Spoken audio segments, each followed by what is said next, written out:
جب بھی گرا غیروں کو آواز نہ دی. اسی جینے والی جیل گئے کسی کو ٹور کے نہیں گئے ہائے مر گئے چھڑوا لو. اسی تے میں جدو بھی 3-4 باری پڑھیا گیا جدو بھی پڑھیا گیا 2017 پہلی باری پڑھیا گیا تاں ہی میں ادھر کھانے بیٹھ کے موبائل سی تے میں اپنی اماں نوں فون کیتا میں کہ مجھے پریشان نہیں ہوتا جنہیں واسطے جا رہے آپ یہ کڑوا لیں.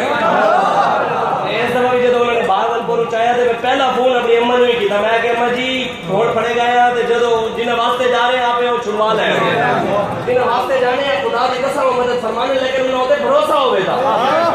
بھروسہ ساڈا ہونا چاہیے. ٹھوکر کھا کے جب بھی گرا غیروں کو آواز نہ دی وہ آنکھوں کی معذوری تھی. ارے ٹھوکر کھائی تے میں گر گیا یہ اکھاں دی معذوری تھی تے پھر ڈگیا تو کسی نے بلایا نہیں وہ آنکھوں کی معذوری تھی یہ غیرت کی مجبوری تھی. یہ منصب ہمیں بھی مل سکتے تھے. میرے ابا جی نے اتنا کام کیا میں کہ علامہ اقبال کہنا تجھے آبا سے کچھ نسبت ہو نہیں سکتی تو گفتار وہ کردار تو ثابت وہ سیارہ لیکن تھے وہ تمہارے آبا پر تم کیا ہو. ہاتھ پہ ہاتھ دھرے منہ دھرے